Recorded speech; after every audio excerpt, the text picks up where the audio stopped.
If we consistently call customer service and we get no help, how often are we going to call? Yeah, no. I called yesterday, got zero help. I'm going to call today and get zero help. I'm going to call all week until I'm completely frustrated. Then I'll keep calling. No, we stop. And so if we look around and we say, why is no one contacting me or asking me for advice or information? Then I would go back and say, how do you manage your time? Because they have not seen that inherently you're managing your time well enough to provide value back to them that would be of worth them investing their time.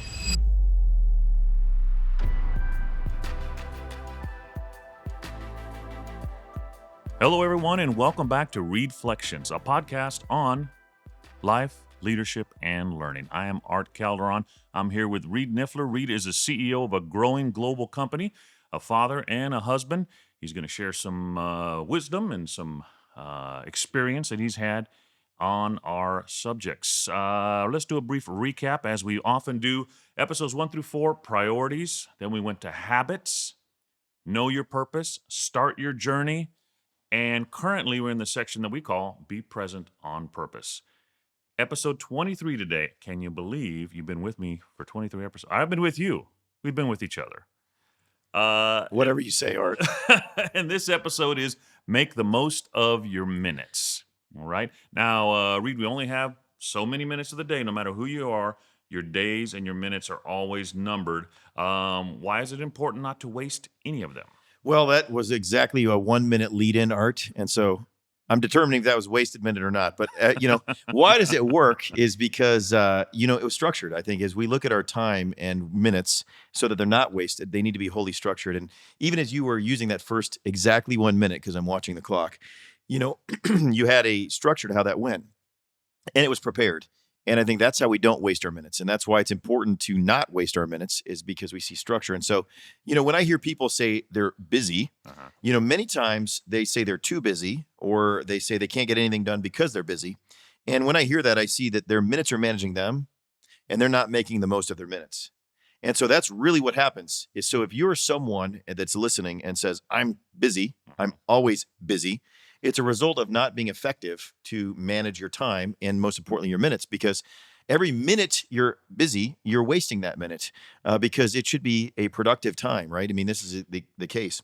And we started this with the long-term vision, and now we're all the way down to minutes. And the next podcast will be on moments. I look at a moment as a transformational period of time, regardless of its element of time, whereas now, even to this point with minutes, we have been using what is a standardized measurement of time. So how do we make the most of our minutes? And it's very similar to your lead-in, so we don't waste it. We understand what we're trying to accomplish, which is what you did with the lead-in. We then have a structure to that, and we work towards an obvious outcome. And so if we structure every minute that way, we can do that. And I'll tell a quick story, and then we can jump to the next portion of this. And I remember this person, there was a kind of a whether the story is true or not doesn't really matter, but as with most of your stories, there's some element of truth, and that's where they call me the CEO, Chief Embellishment Officer. If I don't embellish the stories, how do I live up to my title? But nonetheless, in this case, the story was such that this individual said, "Can you be perfect for a week?" And he said, "No, probably not." "Can you be perfect for a day?" "Nah, I mean, I definitely am not going to be perfect for a day." "Can you be perfect with an hour?" And that's maybe. "Okay, what about a minute?" "Yeah, I could probably be perfect for a minute." And they said, "Well, why don't you just live every minute the same? And then you could be perfect for an hour, and you'd be perfect for a day, and you'd be perfect for a week." I think that applies to using our time. Comes back to your focus, right? That's right. And so in this case, if we can be productive with a minute, can we be productive with 5 minutes, 10 minutes, an hour, and 2 hours, and 10 hours? Got to start somewhere. And so even though we're down to the smallest unit of measure, and much of which we waste or overlook, right? I mean, and think about this. I remember even early on to not waste minutes, and maybe you're the same, because I know how you love your snacks. But, when TV commercials come on, what do? Or you sit there intently and watch, or do you get up and go to the fridge and say, what else can I accomplish for this? That's an opportunity to hit the kitchen, yeah. And so if we think about that, we know that we've been conditioned to know that TV commercials are 2 minutes to 3 minute block. And so what can we accomplish in 2 to 3 minutes so we can be back to, watch the live TV program or whatever the case might be now. And we've even become more efficient now that we eliminate the commercials on our DVR. And some people are saying, hey, I already have streaming services and I record that show and I save my time and fast forward. Well, why are we willing and able to do that in a TV program, but we don't do that in life? So even before DVR and recording, we're saying, I want to use this 3-minute block efficiently to make sure I watch the show. And I'll do that around my entertainment, which is largely TV, but I won't do that in my professional life. And so I've decided to apply that same methodology to my professional life to manage every single minute to its highest effectiveness. And what does that allow me to do? Have more available time after the hours. That's where busy always comes in, because we didn't get the productive work done while at work. We wasted time, social media, things that didn't create value on the other side or align with our priorities, which we've covered in multiple of these podcasts. So the focus is to say, okay, what are my priorities? Then ultimately, the smallest unit of measure, a minute, how do I schedule that time to be the highest productive use of that minute? So that, and if I do that once, can I do it for 15 times in a row, 15 minutes?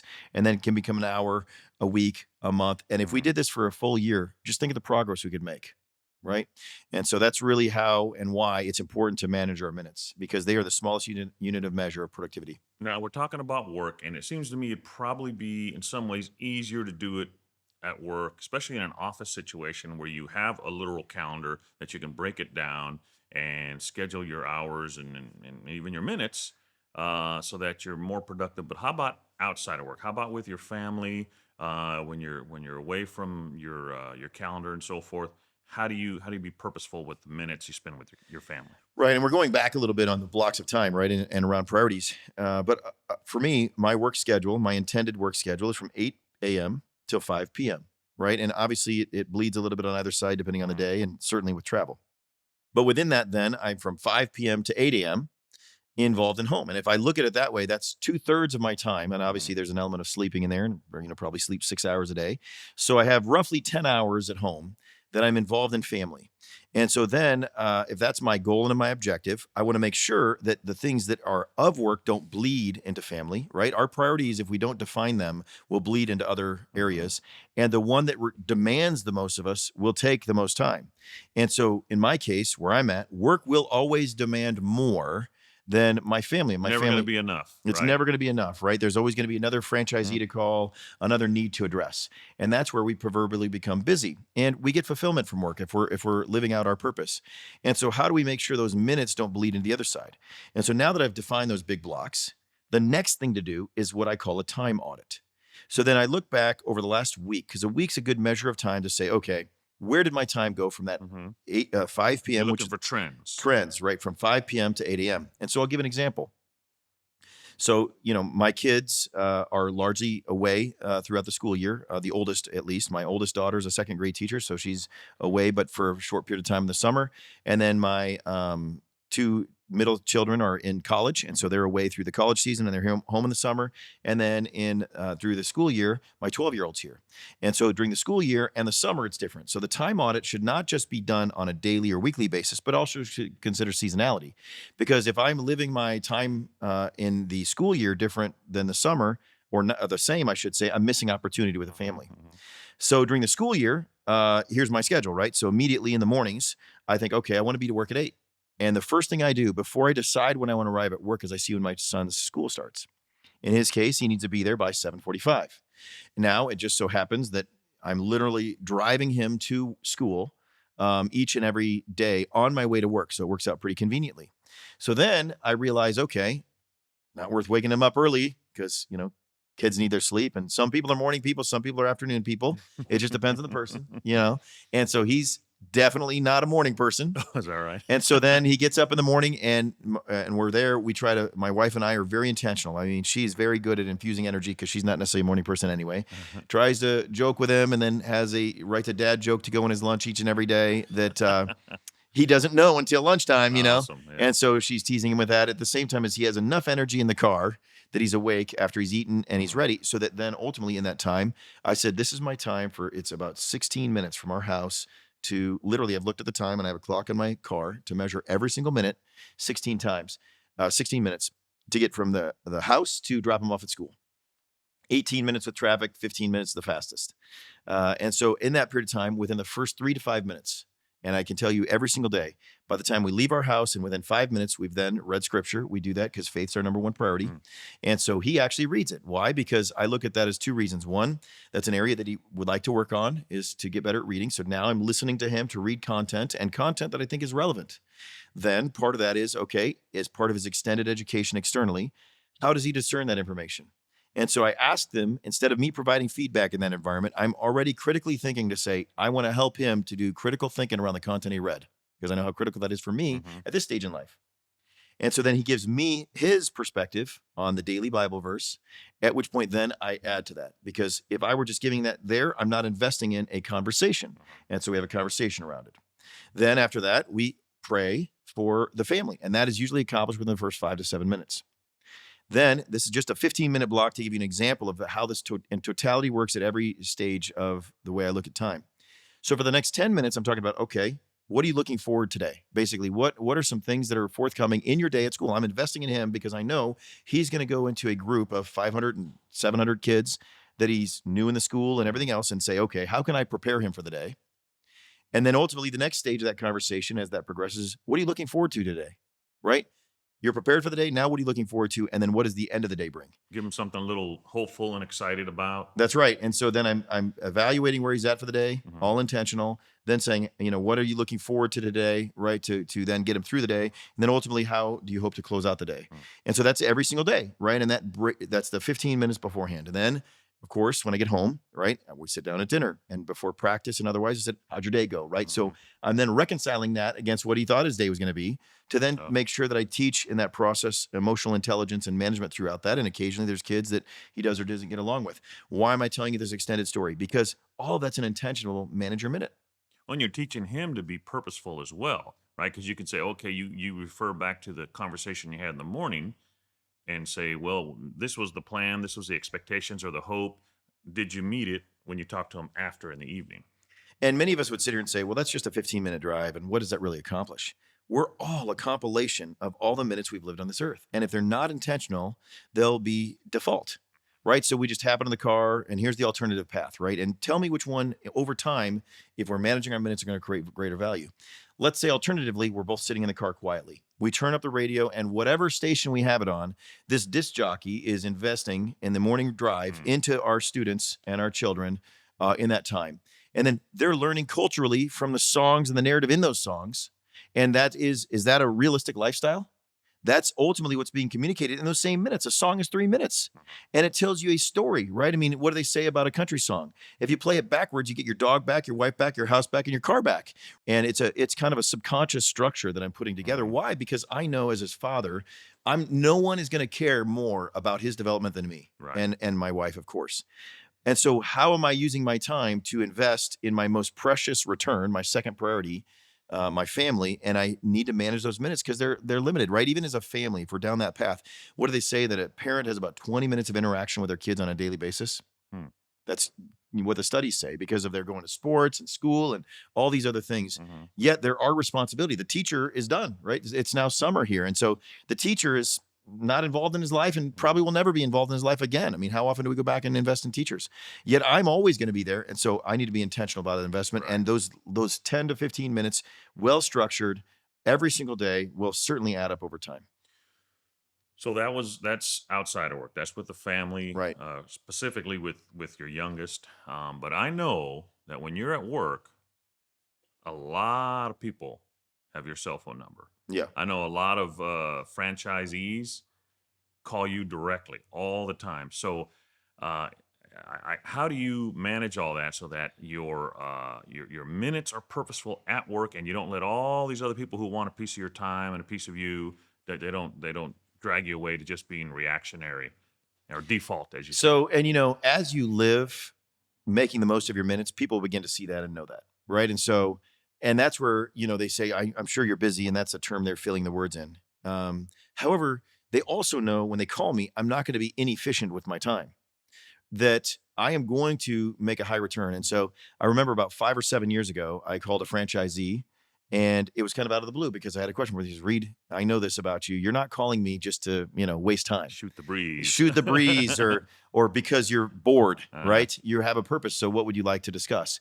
And so it's do we live a life that people know that when we're discussing with them in a work context, in this case, because certainly that's on the other side, that we are going to intentionally make an investment in our time in them and do so efficiently for their betterment. And so because I have built that reputation with this franchisee, and I believe many others, there's a desire to be invested in. That's why they call me. Right. So it actually is the reason they contact me. Right. I mean, let's think about this in a consumer sense. If we consistently call customer service and we get no help, how often are we going to call? Yeah, no. I called yesterday, got zero help. I'm going to call today and get zero help. I'm going to call all week until I'm completely frustrated. Then I'll keep calling. No, we stop. And so if we look around and we say, why is no one contacting me or asking me for advice or information? Then I would go back and say, how do you manage your time? Because they have not seen that inherently you're managing your time well enough to provide value back to them that would be of worth them investing their time. So the reason I'm getting the contacts and the reason that people are reaching out to me, the reason I'm in the role that I'm in now, and people are like, well, you say that because you're the CEO. I said, no way. That's the biggest cop-out. I was like this when I was in my teens, that I wanted to make sure that every word, and I've only gotten more effective doing it, every moment that I managed was of value to the other person. Because if it's not value to the other person, why would they want to do it? They'll call somebody else. They'll call somebody else, right? If you go see the doctor and it's a waste of time, why was that not effective? And so then I'm saying, okay, now, if I want to be the person that adds value for the time I'm investing, what's the most effective way to do it? And it goes back to your lead-in structure, right? Your structure would say, okay, you know this audience, per the lead-in right here today, is going to be here for a reason. They're here on purpose for a purpose. And that purpose is to listen to our podcast and to get something from it. Now, at the same time as your lead-in is by design, saying you may not have been here for the first 22 episodes. We're now on our 23rd episode. Here's what you ultimately missed. You can go back and look at it, but I'm catching you up to where you're at. There's some value. It adds value to people who want to listen. That's right. And so that's a structure that you've done for all 23 of the podcasts, right? And so that is preparing the audience appropriately so that it is teeing up the opportunity. Well, then how can we structure that minute? Right. And so for me, that structure comes back to what I've talked about on other podcasts. Who are you? Right. It's never about me in those conversations. And that is why it's valuable to the other person. Because if it's if it's about me, that'll wear people out. A leader will make you recognize how great you are. And so if I aspire to be a leader, that is my goal. So in order to tell them how great they are, I need to understand who they are. So the first part of my structure of the minute and the compilation of those minutes, especially over time, is saying, who is this person and what makes them great? And if I start with that saying, okay, then how can I add my understanding, right, through intuitive interaction, my purpose statement, propel leaders over their self-imposed barriers to live out their unique purpose in life. So that's always, always, always my personal purpose statement at the forefront of my mind. So then I understand who they are, and then I understand how great thou art. Or I can help you be great thou art. Very good. I would consider that great. But ultimately that's the case. Then I invest in that by giving you some new material, because you probably have never thought of that line, and you can use it later, right? That's at least my investment in you. Great. Okay, so we started talking about being purposeful with time, hours. Well, I guess we started years, even lifetime. Right. And we whittle it all the way down currently to minutes. Sounds like that could be a little exhausting. Yeah. You're a high energy person, and it's not just because you've made good choices and you've practiced it, but also it's got to be an inherent talent or characteristic of your personality, right? So given that everybody has different levels of that kind of talent, that kind of energy, that aspect of characteristic, how do you keep it from becoming overloading and wearing you down? How do you stay energized? Yeah, and so that's a great question. And certain things do wear me down. However, again, if we look at where is our purpose going to be, it's going to give us energy, right? Our purpose should boost and build our energy. And so in that case, what gives me energy is investing in other people and then seeing a return on that investment, right? What takes away my energy is knowing that, hey, don't go off that cliff, and I continue to work my way up. And so then I understand that in life, all we really have is a transference of energy, and that is use of words and body language and otherwise into somebody else, right? If we look back, I'm a byproduct of energy transferred into my generations preceding me. And so if I am have low energy or whatever else, we don't remember that. We go passively, right? Let's think of this in a public setting, right? What do we pay for? We pay for concerts. We pay for sporting events. Are they just people sitting on the couch? I mean, are we ever going to watch somebody that doesn't display energy? All of those require a ton of energy. In fact, if you go to a concert now, I mean, I can't even understand how they can sing without losing their breath. Okay, it might be recording, but nonetheless, because how much they're dancing. I mean, that's a whole workout up there, right? Yes, indeed. And so then you look at these athletes, they're expending more energy, and that's, the underlying portion of, and that's what we pay to see. We pay to see people's energy on display. So if that holds our attention to the degree that we invest that has to be me as a communicator, right? I have to hold people's attention because they're investing their time at the same time. And so then where do I get energy? In my purpose statement, and that is investing in others. And so that's how it's easy to maintain the energy, and time just passes in that regard. And so it's all intertwined, right? Because our purpose statement is around giving us energy, and then our energy doesn't wane when we're living in our purpose statement. So if my energy is waning, it's largely out of that. And so how to maintain that in a work environment? I walk out of meetings that my purpose is not being fulfilled. And you'll see times where I say, hey, I'm not needed here. You're studying spreadsheets. Yeah. They're writing code. Love the tech team, but I'm not going to write code. I'm saying, you got it. I'm out of here, right? And so I manage my time. That's making the most of every minute. Back to some of these interactions you've had at work, maybe with some of the business partners, the franchisees. Talk about a time when you did make that connection with them.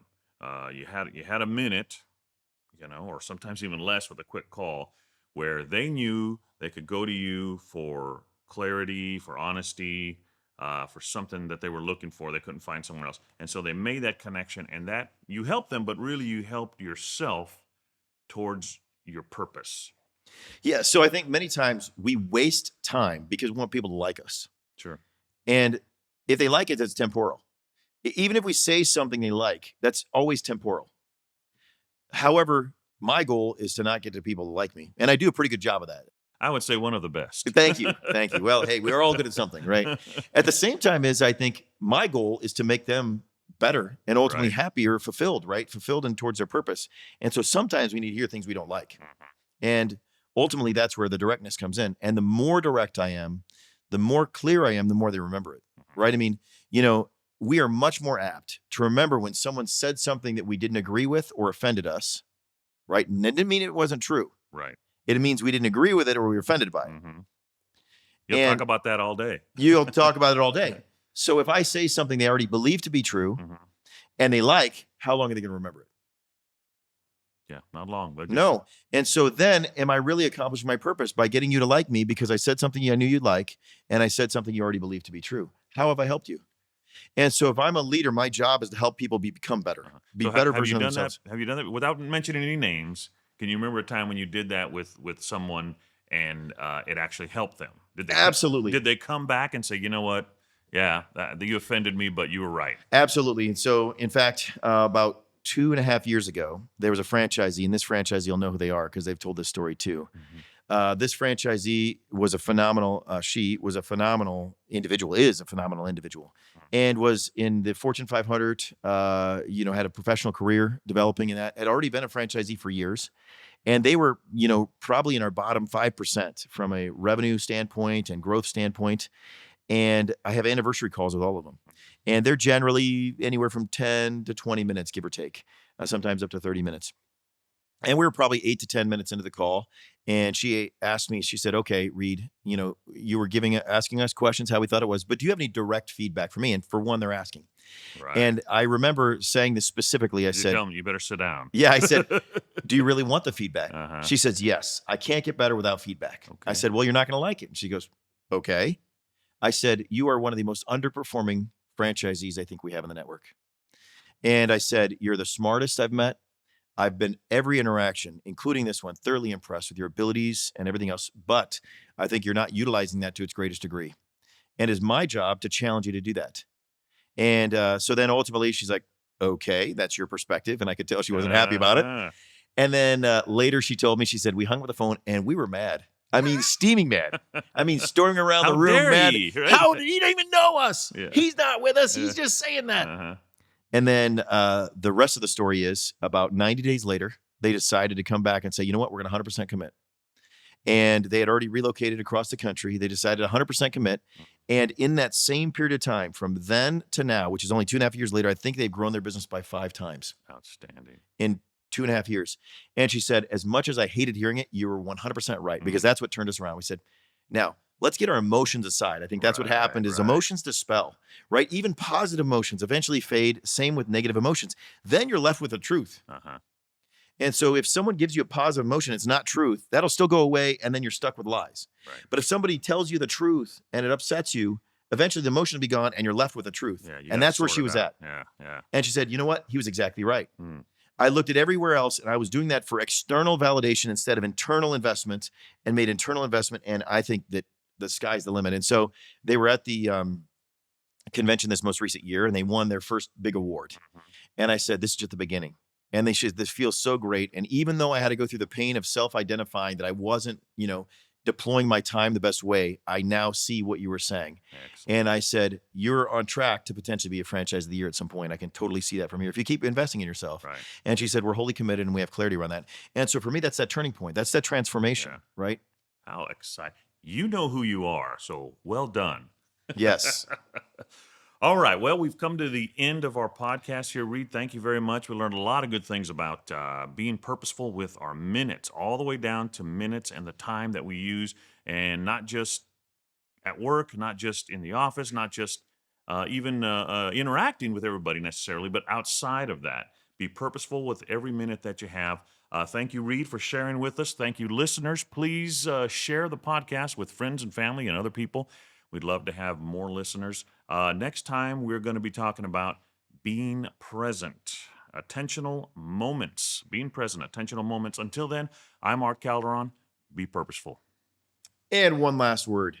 Now, many of you, if you use the word busy in your language, eradicate it. Because what is that communicating to yourself and everyone else? That my time is managing me. My minutes are managing me. If you truly want to get the most out of your minutes, do what I suggested. Do a time audit. Look at where all your minutes in a day and in a week are going, and then saying, how can I make the most of those minutes? And just as Art does with each of the lead-ins, create a structure. Say, okay, what is the highest and best use of me this minute to accomplish my goal in alignment with my priorities and my purpose? Then have that structure, apply that to 1 minute, then make it 5 minutes, 10 minutes, an hour. And pretty soon, if you continue to build on top of those minutes, you will be surprised at where even you can take yourself. Begin making the most of your minutes today.